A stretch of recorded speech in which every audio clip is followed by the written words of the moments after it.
বন্ধুরা, আমি রিয়া। আমি একজন হোম বেকার। তো রোজের আমার কাছে নিত্য নতুন নানান ধরনের কেকের অর্ডার আসে। কখনো কেউ এসে বলেন তার স্পেশাল কিছু কাস্টমাইজড কেক চাই, কখনো কেউ বলেন হোমমেড কেক চাই, একদম পিওর হোমমেড যেটাকে বলে। আর কেউ কেউ এসে বলেন কখনো যে আমাদের বেকারি স্টাইলের কেক চাই। তো আজকে আমি বানিয়েছি একটা বেকারি স্টাইলের কেক। কিভাবে বানিয়েছি, কতটা মেজারমেন্টের সমস্ত জিনিস নিয়েছি, কি কি মেটেরিয়ালস ব্যবহার করেছি, সমস্ত কিছু কিন্তু আমার এই ভিডিওতে আমি আপলোড করেছি। আর কোথায় কি কি জিনিস পাওয়া যায় আর ঘরের কোন কোন ইনগ্রিডিয়েন্টসগুলো দিয়ে আপনারা কিন্তু অতি সহজেই এই ধরনের একটা সুন্দর কেক বানিয়ে নিতে পারবেন, সেগুলো কিন্তু সব কিছু আমার ভিডিওতেও বলেছি, ডিসক্রিপশন বক্সেও তার সমস্ত ডিটেলস দেওয়া থাকবে। তাই পুরো ভিডিওটাকে স্কিপ না করে দেখার জন্য রইল অনুরোধ। আর ভিডিও ভালো লাগলে একটু লাইক শেয়ার সাবস্ক্রাইব করে দেবেন। আজকের এই কেকটা আমি বানিয়েছিলাম প্রায় 1 কেজি ওজনের। 1 কেজির থেকে একটু বেশি হয়েছিল, কারণ হোমমেড কেক বানাতে গেলে অনেক সময় আমাদের বেশিও হয়ে যায়। তো এই কেকটার অর্ডার দিয়েছিলেন আমার একজন ফেসবুক ফ্রেন্ড আমার কাছে। তো এই ভিডিওটা শুরু। সবাইকে স্বাগত আমার চ্যানেল ভ্যালেন্টিনোতে। স্পঞ্জ বানাবো 1 কেজির। আমি একটা মিক্সিং বোলের মধ্যে এখানে কিন্তু 140 গ্রাম মতো ময়দা নিয়েছি, মানে একদম 1 কাপ ময়দা, এখানে 240 ml কাপের। তো এখানে আমি বেকিং পাউডার নিয়ে নেব পুরো 1 টিস্পুন পরিমাণ। যেহেতু 1 কেজির কেক বানাবো, হাফ টিস্পুন পরিমাণ আমি কিন্তু এখানে বেকিং সোডা নেব। আর নেব 2 টেবিল স্পুন পরিমাণ এখানে কর্নফ্লাওয়ার। কর্নফ্লাওয়ার কিন্তু কেকের ড্রাই ইনগ্রিডিয়েন্টসের মধ্যে আপনারা যদি ব্যবহার করেন তাহলে রেজাল্ট কিন্তু খুবই ভালো পাওয়া যায়। স্পেশালি আমি কিন্তু যখন বাটারস্কচ কেক বা ভ্যানিলা কেক, যেগুলো স্পঞ্জ হোয়াইট হয়, সেগুলো হোয়াইট ইজ করতে কিন্তু কর্নফ্লাওয়ার লাগবেই। তো হুইস্কারের সাহায্যে আমি ভালোভাবে সমস্ত ড্রাই ইনগ্রিডিয়েন্টসগুলোকে মিশিয়ে নিচ্ছি। আর এখানে যেহেতু আমি 1 কেজি কেক বানাবো, তো সেই জন্য আমাকে একটু বড় পাত্রে জিনিসগুলোকে মিশিয়ে নিতে হয়েছে। আমি কিন্তু এখানে বড় সাইজের ডিম ব্যবহার করেছি। কিন্তু যারা ছোটো ডিম বা মাঝারি সাইজের ডিম নেবেন তাহলে কিন্তু 4টে নেবেন। আর আমার কাছে যেহেতু অনেকটাই বড় ডিম ছিল, তাই আমি 3টে নিয়েছি। আর এখানে প্রায় 140 গ্রাম পরিমাণে আমি চিনিটা অবশ্যই আপনাদের স্বাদ অনুযায়ী কিন্তু হেরফের করতে পারেন। যদি কেউ কম চিনি খান তাহলে কম নেবেন, যদি কেউ মিষ্টি বেশি চান অবশ্যই কাস্টমারের জন্যই বানান বা নিজের জন্যই বানান, সেটা বুঝে অবশ্যই বানাবেন। তো আমি নিয়ে ডিমের সাথে ভালোভাবে ইলেকট্রিক ব্লেন্ডারের সাহায্যে ব্লেন্ড করে নিচ্ছি। তো এটা একটু পেশেন্সফুল কাজ, কারণ 7 থেকে 8 মিনিট, কখনো 10 মিনিট পর্যন্ত সময় লাগতে পারে। তো খুব লো স্পিডে আমি এটাকে বিট করব। আর আজকে আমি ব্যবহার করছি প্রেস্টিজের একটা হ্যান্ড ব্লেন্ডার। এই হ্যান্ড ব্লেন্ডারটা আমার অনেক পুরনো, যখন আমি কাজ করতাম না তখন আমার হাজবেন্ড এটা আমাকে গিফট করেছিল ঘরের সমস্ত কাজ করার জন্য। তো আমার ডিমের যে ফোমটা আছে সেটা অনেকটাই ফ্লাফি হয়ে গেছে। আর একবার আমি এবার চেক করে নেব নিচে কোনো চিনি দানা দানাভাবে থেকে গেছে কিনা, কারণ চিনি যদি গোটা থেকে যায় তাহলে কিন্তু সেটাকে ভালোভাবে ব্লেন্ড করে নেওয়া দরকার। না হলে যে ব্যাটার আছে তার উপরের পোর্শনটা অনেকটা চিপচিপেও হয়ে যেতে পারে, উপরে দানাগুলো থেকেও যেতে পারে। এটা যে একদম পারফেক্ট হয়েছে কিনা বোঝার জন্য একটাই উপায় আছে। এটার সাহায্যে আমরা যদি কোনো অ্যালফাবেট লিখি সেটা কিন্তু লেখা যাবে, অতি সহজে মিলিয়ে যাবে না। আর এখানে আমি প্রায় হাফ কাপের থেকে একটু বেশি, মানে হাফ কাপ আর প্লাস 1 টেবিল স্পুন পরিমাণ বাটার মিল্ক এখানে আমি ইউজ করছি। যারা বাটার মিল্ক ইউজ করবেন না মনে করছেন তারা কিন্তু অল্প একটুখানি এখানে হাফ কাপের থেকে বেশি দুধ ইউজ করতে পারেন, লিকুইড দুধ। আর যারা একদম দুধও ইউজ করতে চাইছেন না তারা হাফ কাপ পরিমাণ কিন্তু গরম জল ব্যবহার করতে পারেন, তবে ফুটন্তও না আর একেবারে ঠান্ডা জলও না। তো এখানে 2 টেবিল স্পুন পরিমাণ আমি কিন্তু দিয়ে দিয়েছি হোয়াইট অয়েল। আর আজকে আমি এখানে ব্যবহার করেছি নন্দ্রির ট্রান্সপারেন্ট বাটারস্কচ যে এসেন্স আছে সেইটা, যেহেতু আমরা 1 কেজির বাটারস্কচ কেক বানাবো সেই জন্য। আমার যে ওটিজি আছে সেটা কিন্তু আমি প্রিহিট হতে দিয়ে দিয়েছি 150 ডিগ্রি সেন্টিগ্রেডে। আসলে আমার ওটিজি যেখানে আছে সেখানে নিয়ে গিয়ে ভিডিও শ্যুট করা পসিবল না, সেই জন্য আমি দেখাতে পারছি না। আর আমার সমস্ত যে ড্রাই ইনগ্রিডিয়েন্টসগুলো আছে সেগুলোকে আমি ভালোভাবে চালনির সাহায্যে চেলে নিয়ে আমার ব্যাটারের মধ্যে হুইস্কারের সাহায্যে মিশিয়ে নিচ্ছি। আর মেশানোর সময় অবশ্যই একটা জিনিস মাথায় রাখতে হবে, ভিতরে কোনো লাম্প যেন না থাকে। তো আমার ওটা বেক করতে দেওয়ার পরে আমি এবার ক্রিমটাকে রেডি করব। আমি এখানে ট্রপোলাইটের ক্রিম নিয়েছি, যেহেতু আমি এখানে 1 কেজির কেক বানাবো। তো আমি 400 থেকে 450 ml অবশ্যই ক্রিম নেব, কারণ এটা মাথায় রাখতে হবে যেহেতু 1 কেজির কেক বানাবো, তো 400 ml তো অবশ্যই লাগবে। তো যারা ক্রিম মোটামুটি খান, যারা ক্রিম বেশি খান তাদের কিন্তু একটু বেশিই লাগবে। এটা একদম পুরো স্মুথ একটা ক্রিম। প্রথমে আমি লো স্পিডে প্রায় মিনিট 5 মতো বিট করার পর হাই স্পিডে বিট করে নিয়েছিলাম। তারপর আমার ক্রিমের যে টেক্সচারটা আছে সেটা কিন্তু ঠিক এরকম এসেছে।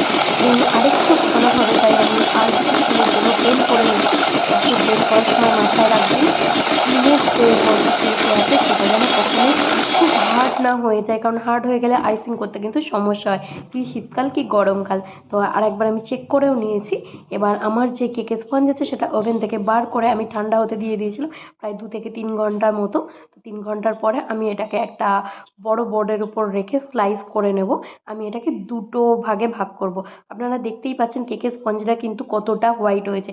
আসলে ডিম দেওয়া কেকের ক্ষেত্রে স্পঞ্জটা অতটা হোয়াইট হয় না। যদি আপনারা কর্নফ্লাওয়ার ইউজ করেন তাহলে কিন্তু আপনারাও এরকম একটা হোয়াইট বেকারি স্টাইলের একদম স্পঞ্জ কিন্তু বাড়িতেই বানিয়ে নিতে পারবেন। তো আমি এখানে কিছুটা বাটারস্কচ যে ক্রাশ আছে আর অল্প একটু চিনির গুঁড়ো মিশিয়ে সিরাপটা তৈরি করে নিয়েছিলাম। তারপর আমার বিট করে রাখা ক্রিম আমি লাগিয়ে দিচ্ছি। স্পঞ্জটাকে সোক করে দিয়েছি ওই ওয়াটার দিয়েই। তো এই যে কেকটা অর্ডার দিয়েছিল, আমার কাছে হঠাৎই ফেসবুকে অর্ডার আসে যে দিদি এরকম একটা কেক লাগবে, আপনি কি কালকে বানিয়ে দিতে পারবেন? তো আমি ওনাকে সেই সময়ে হ্যাঁ বলে দিই। তারপর আমার ছিল অ্যানিভার্সারি কালকে, তো আমার ভীষণ চাপ ছিল, সেই জন্য আমি বুঝে পাচ্ছিলাম না ঠিকঠাকভাবে বানিয়ে দিতে পারবো কিনা। আলটিমেটলি ওনাকে বানিয়ে আমি ডেলিভারিও দিয়ে আসি। উনি যে রিভিউটা দিয়েছেন আমি কিন্তু ভিডিও শেষে সেটাকে অ্যাটাচ করে দিয়েছি। আমি এখানে কিন্তু হোয়াইট চকলেটের বেশ কিছুটা ক্রাশ ইউজ করেছি যাতে কেকটা অনেকটা টেস্টি লাগে। তো আমি এরপর ক্রাম কোটিং করব। ক্রাম কোটিং করা কিন্তু কেকের জন্য খুবই ইম্পর্টেন্ট। অনেকেই যারা প্রথম শিখেছেন তারা ভাবেন একেবারেই কেকটাকে কিন্তু আমি আইসিং করে ফেলবো, সেটা কিন্তু পসিবল হয় না। এতে কেকের যে ফিনিশিং আছে সেটা অনেকটাই খারাপ হয়ে যায়, কারণ কেকের যে গুঁড়োগুলো আছে সেগুলো কিন্তু কেকের ক্রিমের সাথে উপরে উপরে উঠে আসে।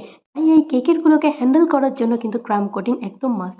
ক্রাম কোটিং করার পরে আমি কিন্তু কেকটাকে ফ্রিজে রেখেছিলাম প্রায় আধ ঘন্টার মতো। তারপর আমি এবার ফাইনাল যে লেয়ারিং আছে বা আইসিং আছে সেটাকে করব। তো ফাইনাল আইসিংয়ের ক্ষেত্রে আমি এখানে হোয়াইট ক্রিম দিয়ে আবার আইসিং করে নিয়েছি। এবার নিয়েছি কিন্তু এখানে আমি 2 টেবিলস্পুন পরিমাণ নিউট্রাল জেল, তাতে হালকা ইয়েলো কালার মিশিয়ে আর অল্প একটু বাটারস্কচ এসেন্স দিয়েছিলাম যাতে একটা বাটারস্কচ কেকের মধ্যে বাটারস্কচের যে ফ্লেভার আছে তার গন্ধ বেরোয়। তো আমি নিউট্রাল জেলটাকে ভালোভাবে স্প্যাটুলার সাহায্যে পুরো কেকের যে সারফেস আছে তার মধ্যে ছড়িয়ে নেব। তো এটা মাথায় রাখবেন, যারা শুধুমাত্র ওপরটাতেই এই ডেকোরেশনটা করতে চাইছেন তারা কিন্তু একটু সাবধানে করবেন, কারণ নিচে যদি ড্রিপ কোনোভাবে গড়িয়ে আসে কেকের ডেকোরেশনটার ক্ষেত্রে কিন্তু সমস্যা হতে পারে বা ডেকোরেশনটা অন্যরকম হয়ে যেতে পারে। আমি শুধুমাত্র এখানে কিন্তু ব্যবহার করব উপরেই। চকলেট গানাশ আমার রেডি করা ছিল, সেটা দিয়ে আমি সোয়াল বানিয়ে নিয়েছিলাম। তারপর একটা টুথপিকের সাহায্যে একদম ইনার স্ট্রোক দিয়ে আমি এই ডেকোরেশনটা বানিয়েছি। আর আমার কাছে এখানে বেশ কিছু চকলেটের গার্নিশিং ছিল যেগুলো আমি আগে বানিয়ে রেখেছিলাম। মাঝে মাঝেই আমার যখন এরকম ধরনের কেক অর্ডার আসে তখনকার জন্য এগুলো আমার কাজে লাগে। তো আপনারা যদি কেউ এর ভিডিও দেখতে চান কীভাবে আমি চকলেটের গার্নিশগুলো বানাই বা সহজে আপনারা ঘরে এরকম ডিজাইন চকলেট গার্নিশ কীভাবে বানাবেন তার জন্য কিন্তু আমার কমেন্ট বক্সে একটা কমেন্ট করতে পারেন। অবশ্যই কোনো একটা ভিডিওতে এগুলো আমি শেয়ার করব। তো আমার ছোটো ছোটো যে এখানে স্কোয়ার ছিল সেগুলো লাগিয়ে দিয়েছি চকলেটের স্কোয়ার। আর এখানে বেশ কিছু রাউন্ড শেপের আমি চকলেট কেটে নিয়েছিলাম, সেগুলোকে কেকের যে এই সাইডটা আছে এখানে লাগিয়ে দেবো। তো এই কেকটার এবার প্রাইসিংয়ের ব্যাপারে আসি। যেহেতু এটা একটা 1 কেজির কেক ছিল, তো 1 কেজির কেক আমি এইটা নিয়েছিলাম 650-র মতো, কারণ এটা পুরোটাই 1 কেজি কেক ছিল, চকলেটের ক্রাশ ছিল, সমস্ত কিছু মিলিয়ে। আপনারা কিন্তু আপনাদের এরিয়া অনুযায়ী যদি কেউ সেল করে থাকেন তাহলে কিন্তু আমরা 600 থেকে 650-র মধ্যে এই কেকটার দাম নিতে পারেন। তবে তার কমে কিন্তু এই ধরনের কেকগুলো সেল করা একটু ডিফিকাল্ট হয় নিজেদের প্রফিটের কথা মাথায় রেখে কাজ করতে। তো আমার কেকের যে ডেকোরেশন আছে সেটা কমপ্লিট একদম। আর বোর্ডটা আমি আরেকটু ক্লিন করে নেব, কারণ এখনও কিছু ক্রিমের যে পোর্শন আছে সেগুলো লেগে লেগে আছে। তো কেকের ফাইনাল যে লুকসটা আছে আমার কিন্তু বেশ ভালোই লাগছিল তৈরি করার পর। আর বেশ কিছু ওয়েফার স্টিক যেগুলো আমি আপনার দোকান বেকারি শপ থেকে কিনে এনেছিলাম সেগুলোও কিন্তু আমি ইনসার্ট করে নিচ্ছি।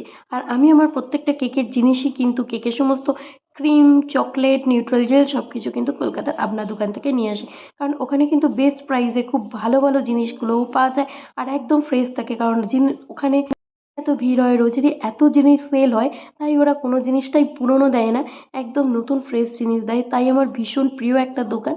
আর নিচে আমি বেশ কিছু বাটারস্কচ ক্রাঞ্চ অ্যাড করে দিচ্ছি যাতে একদম টোটালি বেকারি স্টাইল যে কেকগুলো হয় যে বেকারি শপগুলোতে পাওয়া যায় সেরকম দেখতে লাগে। রিভিউটা কিন্তু আমি অ্যাটাচ করে দিয়েছি। এছাড়াও আমার যে ফেসবুক প্রোফাইল আছে রিয়াজ ভ্যালেন্টিনা হোম বেকারি, সেখানে কিন্তু রোজ নানান ধরনের কেকের রিলস আসে, আমি বিভিন্ন ধরনের কেকের ফটো শেয়ার করি। তাই আপনারা যদি প্রয়োজন মনে করেন বা ভালো লাগে আমার প্রোফাইলটা গিয়ে একবার চেক করতে পারেন। অবশ্যই ডিসক্রিপশন বক্সে তার লিঙ্ক দেওয়া থাকবে। এটা হচ্ছে কেকের ফাইনাল লুক। যদি ভিডিওটা ভালো লাগে, কিছুমাত্র হেল্পফুল লাগে, তাহলে কিন্তু লাইক, শেয়ার, সাবস্ক্রাইব করে পাশে থাকবেন। দেখা হচ্ছে আগামী দিনে আরও একটা কেক ডেকোরেশনের ভিডিও নিয়ে। ততক্ষণের জন্য টাটা, ভালো থাকবেন, সুস্থ থাকবেন আর অনেক আনন্দে থাকবেন।